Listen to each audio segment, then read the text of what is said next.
But these adrenaline-filled adventures are what people like Jeff and Katie are looking for in the last frontier. I came to Alaska for the mountains, for the wilderness, and it has not let me down yet. We got everything loaded up. All we gotta do is go find that river. I've never gone rafting before, so I don't know what I'm getting into right now, but I'm excited. This is gonna be awesome, guys. It's Yeah. awesome. It's gonna be sweet.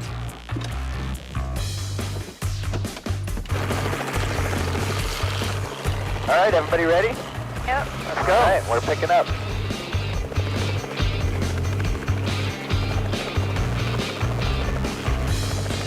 The trio is flying 20 minutes east onto Knik Glacier. Because the ice moves about 3 feet daily, they need to find where the river is today. The glacier's so dynamic, it's just changing every day. It's different out here. It's melting so fast. Do you find rivers like these on the glacier often? There are rivers all over the glacier, but this is the biggest one I've ever found. Really? How long is it? It's probably 4 miles long. Wow. I mean, it's a full-on whitewater river down the glacier, so I'm just lucky I got crazy friends to go with me. Yeah, you're pretty lucky. Yeah.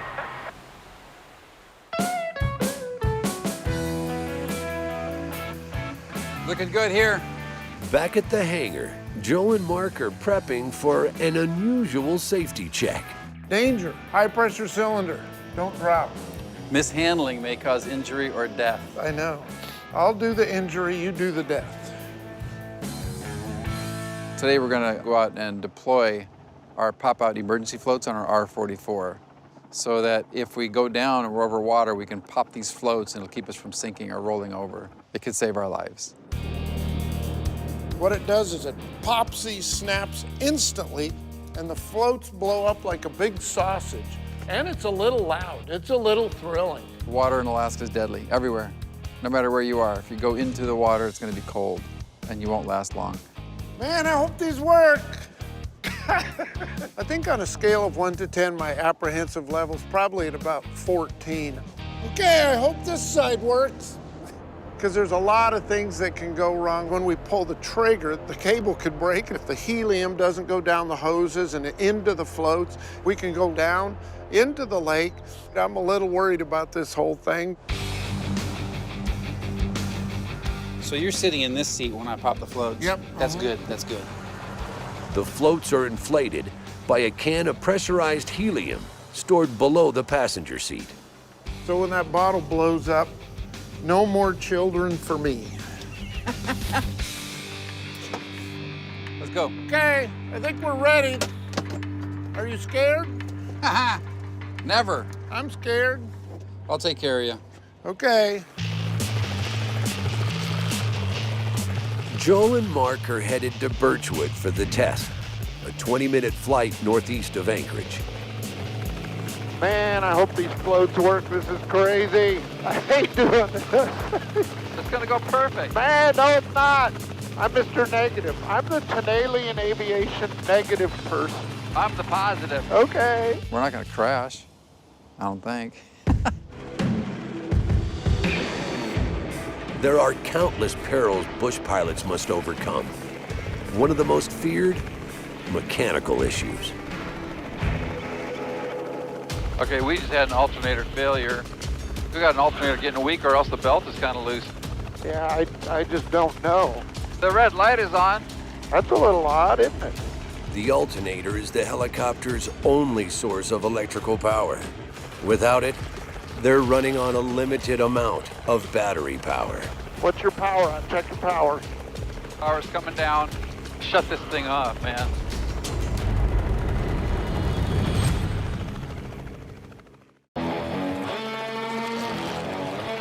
While en route to Birchwood to test the R-44's emergency water floats, Okay, we just had an alternator failure. Joe and Mark run into trouble. This isn't a drill. We got an alternator getting weak or else the belt is kind of loose. Yeah, I just don't know. The red light is on. That's a little odd, isn't it? The battery is the source of electrical power for the helicopter, and the alternator is what keeps it charged up. And So if we lose our alternator, we're in trouble. What's your power on? Check your power. Power's coming down. How do you shut this thing off, man? Good idea. I hit the reset. Resetting the alternator should get it going again, but there's no guarantee. Nice and easy. Pulling the power back in. It worked. There we go. The alternator's working again, but now the weather is causing issues. Wind is pretty strong. So the wind, it's like a weather vane. It'll try to turn you around. So just stay on it. Okay.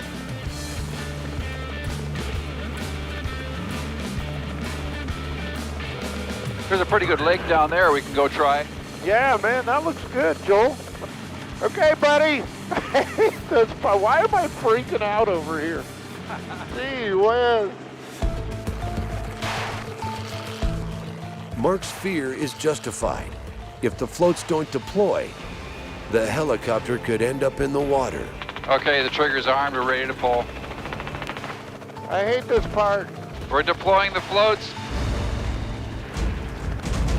3, 2, 1.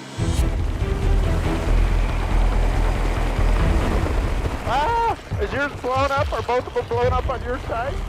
Mine both are. I'm looking at. Yes. Okay, I'm going to set it down close to shore here. Okay. Nice and gentle. Nice and gentle.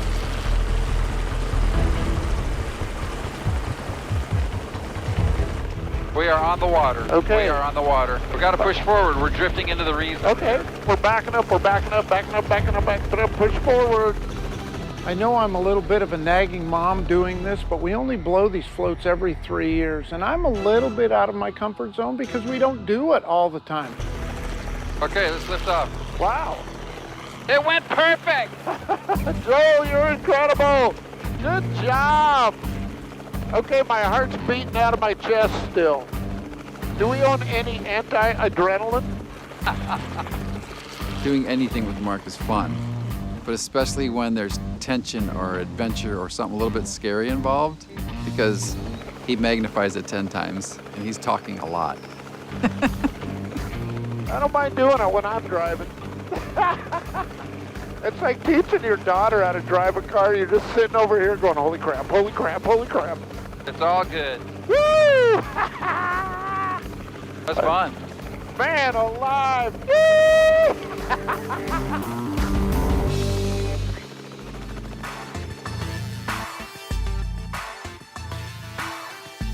40 miles to the east, Josiah is having a little more fun than Mark. Wow, look at that. Oh, man. He and some friends are going whitewater rafting on Knik Glacier. So we're just coming around the corner here, and the glacier looks amazing. Wow. Yeah, it looks really nice out there. They're searching for a river created by the melting ice. I'm going to raft down with you, kind of as guide. Pablo's going to be in the helicopter above us, and he's going to be kind of watching us, keeping an eye on us. So he's going to make sure we don't fall in a crevasse? He's going to make sure if we do go down a crevasse, somebody will know where we are. Okay. That's good. Crevasses, or moulins, are massive glacier holes that can be hundreds of feet deep. Wow, look at these crevasses. Yeah. This whole glacial river ends in a huge moulin, which is a massive hole straight to the bottom of the glacier where all this water is running. And we definitely don't want to go into the moulin. That's a one-way ticket. You're not coming back out of there alive. Extreme sports like this are riddled with dangers. We're going to really have to scout out this river and pick a good place to run it and make sure we all stay safe up here. The ice is extremely sharp, so we want to be really careful and not cut ourselves up. And don't put your feet down. If you put your feet down as you're floating downstream, you have a really good chance of getting your foot caught in a crevasse and snapping your leg.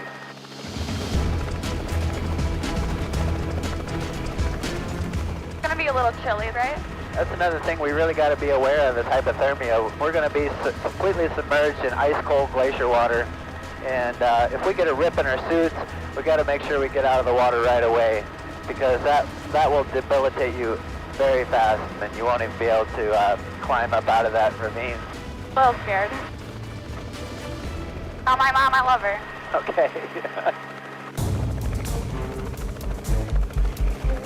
Also scary, flying above a glacier. The ice emits cold air that can create unpredictable and violent winds. Oh, baby. We're getting some turbulence right here. I think I'm just going to drop down lower and kind of get close to the ground, try to stay out of these big bumps. I think it's just coming down this other valley here. Once we get by here, it'll probably smooth out. Wow, we're twisting everywhere. Helicopters with this rotor system don't handle turbulence that well. So if we start getting bumps any bigger than what we just had, we're going to have to find a different place to go.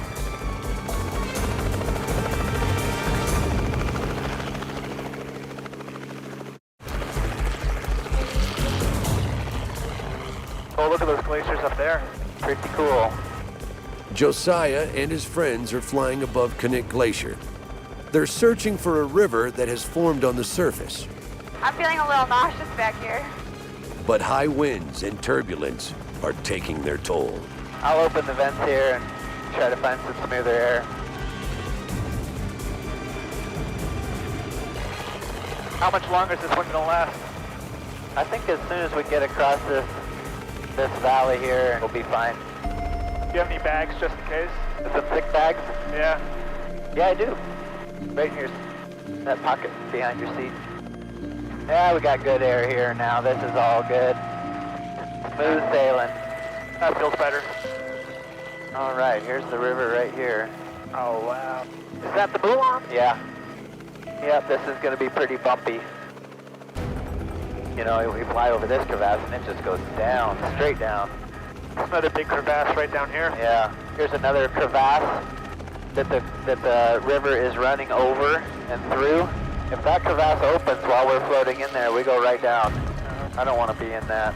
You think the water's better further up? Yeah. Gonna make just a little tiny detour here. Josiah will head a mile upstream to see if that section of the river looks more stable. This is looking really nice through here. This might be a good spot to put in. Nice pool there. Yeah. Ooh, here's a waterfall. Look at that waterfall. Yes, I'm doing that. Yeah, I don't know about that. We're gonna have to drink some whiskey or something. We're gonna have to take some shots of something. Gotta get some liquid courage. Okay, cool, you guys. I think this is gonna be great. I like it. All right. I think I got a good landing spot really nearby here. I think I can set down right here.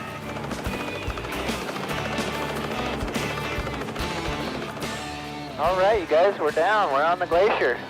What a smooth landing. Well, thank you. You ready to do this thing? I don't know. They'll all wear dry suits, which should keep them warm in the freezing water. That is, if they can get them on. I don't think it'll fit. Does my butt look all right? Joking aside, the first order of business is making sure they stay alive. We definitely have to get out before we get to the Moulin. So we have a big cargo net, and we're gonna set some ice screws in ice and stretch this net across the stream. That way, if anything weird happens, we get knocked unconscious, that net will catch us. It's kind of a last chance. Okay, should I start to pull it across? Yeah, go for it. I'll grab this side. All right. All right, I'm clipped. Current's really strong. Yeah, I'm fighting it. Be careful. Get that thing clipped. All right, we're good. All right. Hey, Pablo. Hey, Josiah. It already took me a little bit. Oh, man, you made it. Yeah. We got the net set up. It looks good. We got all suited up. We're ready to go. Okay, great. So I think I'm going to hover on that side of the channel. Yeah, just keep an eye on us. We're going to put in way up there. Man, if we get into trouble, land and help us out. Okay, I'll be watching you. All right. Okay, you guys ready? We're ready to do this? Go. Cool, man. Awesome, yeah. We got to go get our pool toys, our blow-up turtles. We got Pablo in the air spotting us. We got the net set up. We got all the safety stuff. We got all the right gear. You still got to be careful. There's danger getting in, danger getting out, sharp ice everywhere. So, you know, it's good to keep your heads in the game because you never can tell what's going to happen.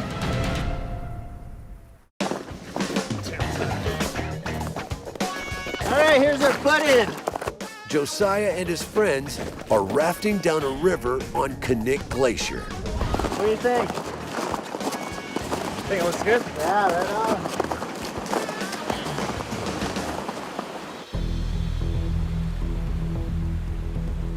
A fun but extreme adventure that could quickly go awry. I'm gonna go ahead of you in case you get into trouble. I'll keep an eye on you. I'll be right there. We got these toys, these pool toys. They're gonna be awesome, but they might pop or you might lose them in some of these waves here. If that happens, just turn over on your butt. Just keep your hands and your feet up. Don't try to stand up in this current. You can end up stepping right into a crevasse or a hole, and the current will just snap your leg off or your arm. All right, lead the way. All right, let's do it.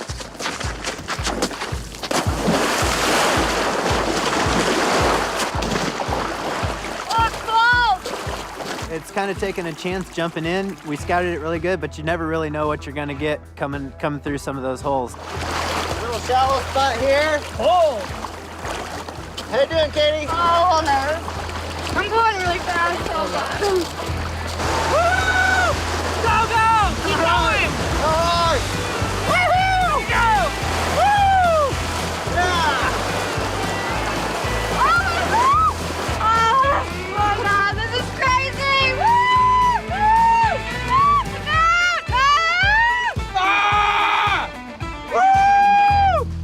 Oh my God, this is so gnarly, guys. Look out! Look at it, it's getting really fast. Woo! All right! Woo! Let's go! Woo! Yeah!